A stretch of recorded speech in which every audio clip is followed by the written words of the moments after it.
Welcome to Louisiana Heart Beats. I'm Sudie Landry, and here I am again with another special guest. But this time, she's really close to my heart. Why? Because she is my sister, Mary Rabalais from LeCount, Louisiana. And I've asked her to come on the show since she was coming to visit me anyway. So thanks, sis, for coming on. It's been a pleasure. I'm glad to be able to be here. Have you ever, Katiana, sat down and really listened to your family member and had a discussion about, especially at this age where we're no longer teenagers and we've had our lives and we've been visiting each other, and then sit down and start talking about things from your childhood that lead all the way up to your adulthood?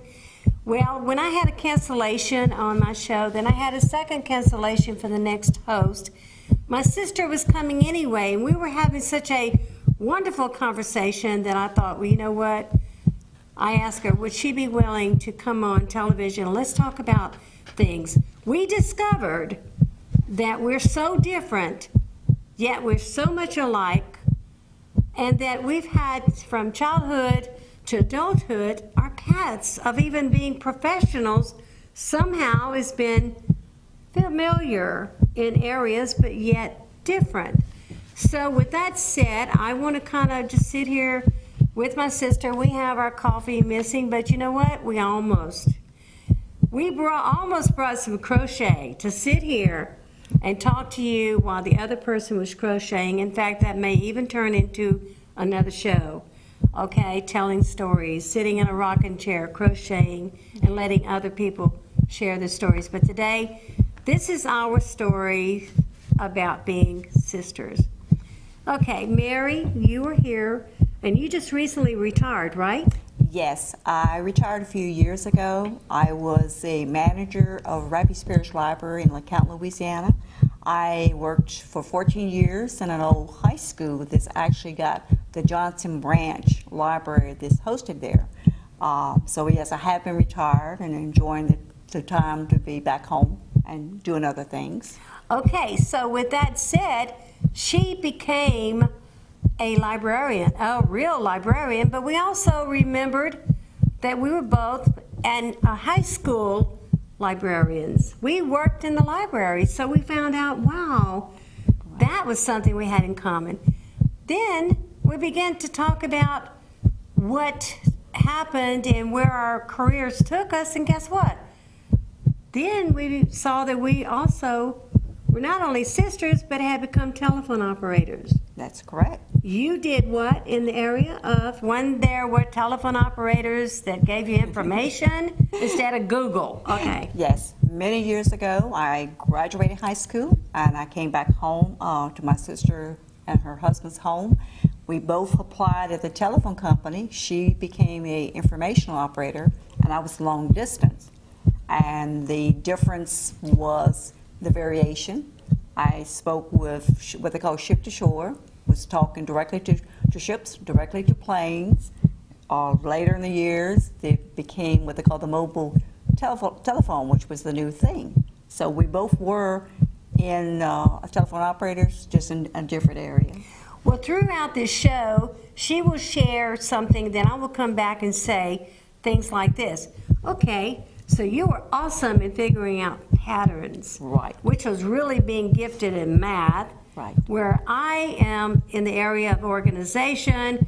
I can take alphabet and put everything in order real fast. So right. Naturally, I qualified right. to be informational operator. Correct. Okay, so then from there, of course, we ended up marrying two Cajun guys. That's correct.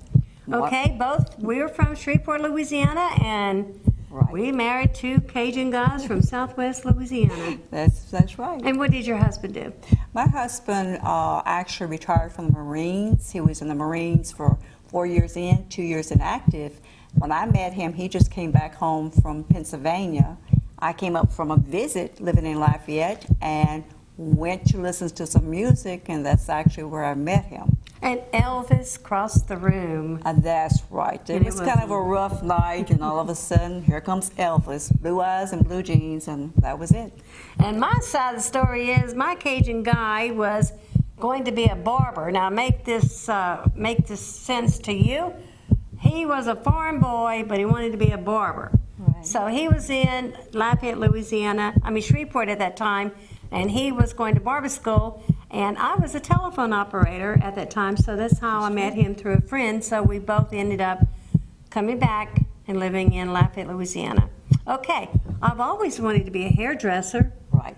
Okay, so that was one of the things that later on in life I became a hairdresser, and I always loved telephone operating, but the point was they didn't have any openings for me at the time when my husband decided we were going to get married at that time. So I became a hairdresser. Now, going back to how our paths are so similar, so much alike and yet different, okay, let's go into talking about interests. Like, what are your areas of interest? What, in regards to things you do around your house?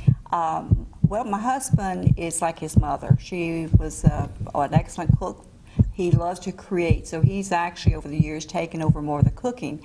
I love being outside, working in the garden, and I love crocheting, but more important, I like to go and find something, and what they call, the term is repurpose it. I like to maintain the history, not make it new, but make a new function out of it. So looking at it because it's of interest, it's unique, it's something you just don't go out by, makes it very much yours. Okay, So it's that process. so she's into gardening, crocheting, landscaping, taking things from flea markets and adding a special touch, bringing home memories that were made many years ago by other people, Right. sharing those memories she came to visit me, and sometimes she brings me something that she has in her up in the attic, and that's a memory there. Right. So on the flip side, I love taking what someone else grew, and I love canning. I love cooking. I love baking. Nothing fancy, but it tastes good. It's ugly, but it tastes good. I love doing stuff like that, and I admire people who have that talent. You go and you repurpose ideas like that, where my interest is taking someone out there who has a great story that nobody else wants to listen to, finding a way to encourage that person to write that story, or better yet, have that person come on this show and showcase them and encourage them, and eventually they may write, they may publish, or they may just have their own television show. So in a way, I guess I'm repurposing and helping other people's dreams come true, and that's what it's all about, because I guarantee you, this sister came down, Mary came down, my daughter loves gardening, but really didn't know a whole lot about it. Guys, you got to check out Facebook, because let me tell you what, this woman and my daughter took ice chests and put holes in them and repurposed old containers around there, and did the whatever, preparing the soil, and I have never seen plants that looked like they'd grown overnight. Seriously? And it was interesting. It was. You made it interesting. It's taking what you have. You think you have to go out and buy stuff. If you walk around, look in your yard, look in your house, you can begin from the bottom, remove what's there, and then start the plan and let it develop, because it becomes they become part of the process. And it's not what it's planted in, because you're trying to create a healthy plant, but where you have the containers don't matter as long as they suit the purpose. You create uniqueness because it's something you already had. Now, I have to admit, I have to add this to you guys. There's a lady that lives next door to my daughter, and I live in a little outdoor kitchen behind my daughter's trailer. And that lady has a green thumb, and anything she puts in the ground, it grows. Well, my sister here, Mary, it's the same thing, but they work real hard. The lady next door was so fascinated by all those containers that she came over to see what was happening, and she actually liked the idea. Yes. And she's a super nice lady and neighbor, and to hear her be impressed with what was happening, she says she's going to keep tabs on it. And I believe my daughter's going to have a really successful garden this year, because you were actually giving her classes. I think that's what she said. That's what she called it. But even in anything, I find if you're going to recreate, is to add something of interest, like the beautiful metal butterfly that may have come home with me and went in my garden. then was put into the garden using the shelving you had. It kept it, it broke it up and gave it a uniqueness that it would not have had, but still there were those things that were there. So What it's I like, want it's like drawing. to, as we're sitting here, I'm also going to bring up something that there's a new organization coming up in Lafayette that I've been asked to head called the Happiness Project. I'm going to go ahead and share. Marlene King has invited me to spearhead it with her. And my sister being here and us talking about different things and sharing what makes her happy or keeps her busy, it's giving you a glimpse into ideas that maybe we may just talk about today that you may not have thought about, and you may be interested in when you have those down moments of what am I going to do, or maybe like we're sitting and we're talking and reminiscing and we're actually doing crocheted Afghan squares for a friend who actually puts it together and makes huge blankets and things. So we're being productive and yet we're having a good time. I want to quote Mary Rabalais right now in something she said. Remember to have time to play. Right. Don't know if it's your original quote, and if it's not, you can plug whoever's it is. Right. But this is what I told her about this show. People that come on the show, we have fun. We're not scripted, not really. I have notes here that I want her to talk about and we want to share, but it's not like you got to read it. This is who we are. We're real. So we have fun on this show. My guys, my crew, my boys, Right. that's the way I feel. We have fun. And let's talk about something that will make other people have fun. And that's the kind of crew that I have, and I'm very grateful for all my guys, that help and are part of this team. Now, I said that to say this. You're doing all this wonderful, Lord, to get on Facebook and you see if you're a friend of Mary Rabalais, she's got wheelbarrows, she is hauling bricks, she's hauling mulch, she's working. Yes. That's fun. Right. That would be work for me. And I would be totally confused, and I want to bring it back to the garden before we go to the next topic. Mm-hmm. The fact that you coordinated even the ice chest and the plants was not just throw them in something. You actually made something very beautiful. So we will be posting all that on Facebook. I think some of it's on there already. It will be soon. It will be soon. Now, so with that said, if you would have the chance to be able to visit her home, everything that she has is from older times, but yet they use it. Right. Anything in the garden, from herbs to vegetables, they use it. They have the ideal neighborhood that if you became part of her friends on Facebook, everybody thinks it's the new Mayberry, like the old days. People sharing and all that. So does everybody in the neighborhood share like you do? Y'all have is it just a certain amount of people that do this? What we have are friends that some are new friends, some are younger couples that are just moved in. Out of the group, for instance, we have one neighbor. He doesn't garden, but he loves zucchini. What he shares is he hunts. He has the deer processed into sausage. He in turn gives us sausage. We give him vegetable zucchini. Another one from his garden across from us, they will share with what they have with us. So really, there's probably about 4 of us over time have gardens, and we develop. One neighbor, young man, did a garden for the first time. Cabbage was huge, beautiful cabbage. We were the only one that wanted the cabbage, which he was shocked. He thought if it grew something beautiful, they would want it. Well, it's again, how do you prepare it? Some people say it's one thing. But it's fun because no matter, as one friend would say, we will always have something in our garden to share with each other. We'll always do jams and pickles that come from our gardens. And that is the old way of bartering. Right. We share with each other.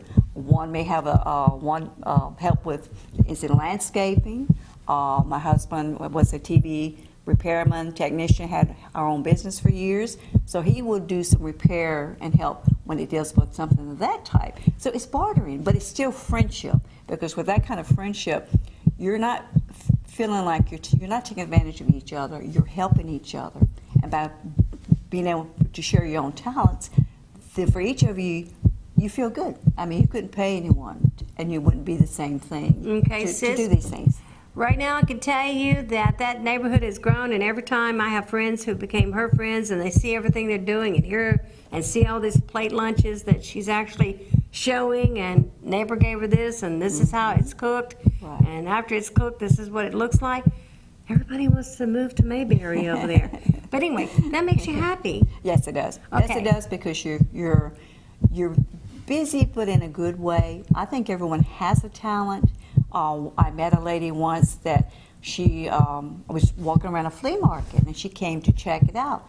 And she's just like, I said, what you do is walk around, like even in a flower shop, in a garden center.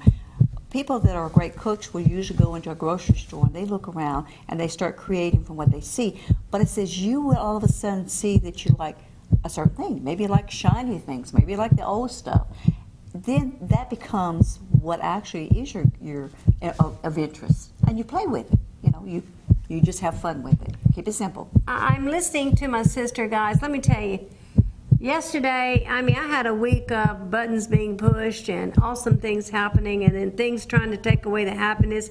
In between all of this, it didn't stop her from talking or from us visiting. And in between all this, she actually went and helped my son-in-law, things that I used to could do, but because of my heart problem, I can't do anymore. And she actually went and with my son-in-law and picked up a sofa and came back with tables and sofa and rearranged my little, I now have a seating area that looks good, and it made me happy just to look at that. But the memory is going to be Right. that the sister and my son-in-law Yeah. did it, and they were so excited, and the woman that was giving it to me was just as excited.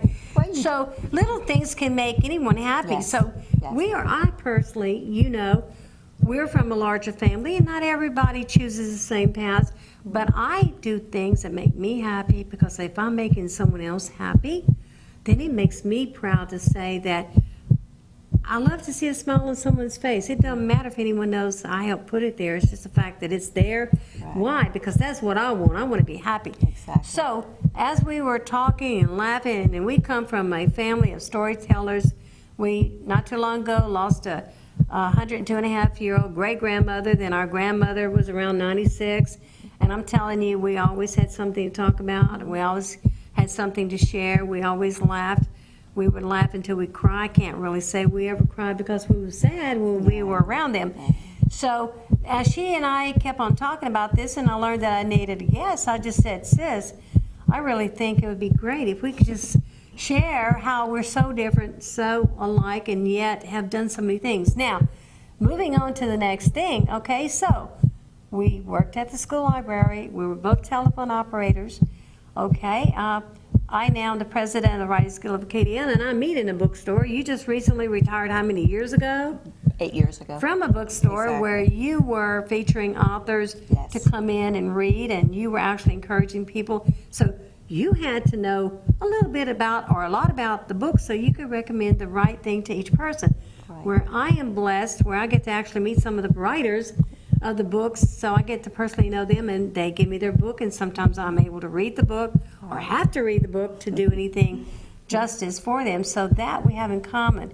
So I'm now featuring, on this show, anywhere from music Hall of Famers, writers, retired people, ministers. It's just so many things that other people can do, and a lot of people are happy with what they're doing. Right. So as a person who's getting ready to retire, it doesn't mean you've got to die. No.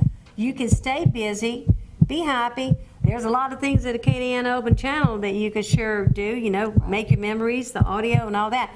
Do something, be productive, even like us. Right.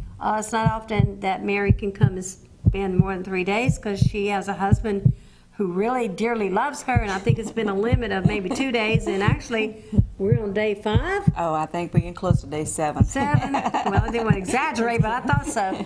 And she's going home soon. Okay. So now with that said, okay, now we're both, she's my younger sister. She's 1 year younger. Yeah. And she's also a grandmother. Yes. And I'm a great-grandmother and grandmother. And that's what we have in common. You want to brag a little bit about your grandchildren? We have 2 grandsons. Boy, well, the first is 17, the second one is 15. And in the years when I first retired, they spent as much time as possible. I mean, it was a weekend they would be brought down by their father. We would go the day they got out of school to where they lived, picked them up, and brought them back. And even at 15 and 17, they're the same. They come, they know they have the same room, sleep in the same bed that their father slept in as a child. So, and it's become their room. They bring their awards, their jerseys, their trophies, and it's their room. So when they come in, they can relax. They're happy not to go anywhere. They just want to be there. And then when they leave, they always give me the biggest hug, as if they were little bitty children. So the age is still the enjoyment of coming. We've traveled with them. We visited them with them when they were very little, when they were overseas. We've had experience of fun with them. First time we brought them home, we decided to go down the beach, and unfortunately the sand was very wet, and we got stuck in the beach, and we had to call I had to flag someone down to come help us. But it was exciting because the little one called his dad. He says, "What's going on?" I said, "We're stuck in the sand of the beach," and just delighted because it was an adventure. Okay, sis, my turn. Your turn. Okay, and that's awesome. And so now I want to back it up and say, okay, reminder to the people watching this show. The most important reason for this show is because as she is talking, I'm smiling, I really am listening to what she's saying, but also all of a sudden my mind goes back to not all sisters and brothers have the opportunity to really bond with each other while they're at home for different reasons.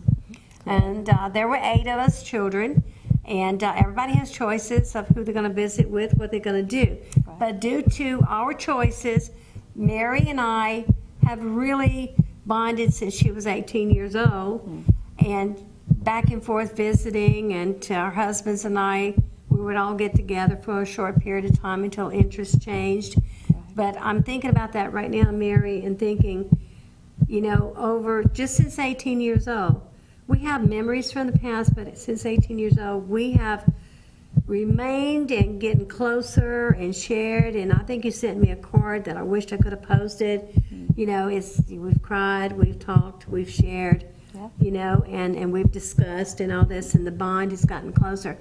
But then I think about you, and I'm looking at you, and I'm thinking about grandmother Sudie Landry, okay?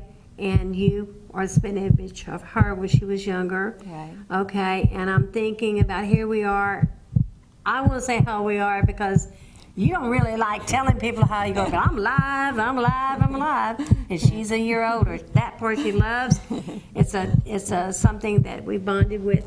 But what I want to say while I'm thinking about this, we're actually picking up the mantle, the storytelling, and everything that our grandparents passed down to us, our grandmother, great-grandmother. Yes. Okay, so here you are sitting here. We're sharing with people just a little bit, and there's a lot more to this story. We had a lot of interesting, great field trips, a lot of good memories.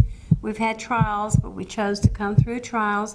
And with that said, Mary, I brought that up to say this, is that the time that we're having together now is even more important to me than the times we didn't have together. Right. And I think that people out there, if you've got a sister or brother, take time to know them now, at least call them, at least say hi to them. You don't have to have a relationship with them, but it's something that you can do that you won't regret. Unfortunately for my sister Mary and I, we've now lost our brother, a brother and a sister, right. that didn't allow us to really have time with them, but we're still blessed because we have brothers and sisters still in Shreveport, Louisiana, and just a phone call or a card, which she's very good at doing, the phone calling. Me, I usually stick the card in the mail. That's something that we need to do. So at this point in time, this show is bringing back memories, but we're ladies of faith, we're storytellers, but most of all, we're sisters, and we love being around each other. Now, the end of the show, believe it or not, is here, Mary. Right. And I'm going to have to close out and say thank everybody for tuning in to Louisiana Heart Beats. Tune in every Monday night at 9 p.m. It just might be you or Mary Rabalais coming back on. We just might be rocking. We might be crocheting. But most of all, we're going to be having fun. You said, remember? To play. To play. Yeah. Meanwhile, she's been a blessing. She has helped promote my books. I'm now a published author.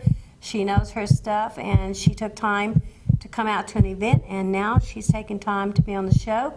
And if you like what you hear, hey, let Acadiana Channel know. Maybe we could have her back in the future. Meanwhile, while the rolling credits are going, would you like to say something real brief? Mary Rabalais. All right. If you're ever in LeCount, Louisiana, which is definitely stop by, see what our little community has. If you're interested in seeing, be fascinating, the library's website is www.rpl.org. It will show you what our community and our libraries have to offer. Thank you for being on the show. It's been an honor. Thank you.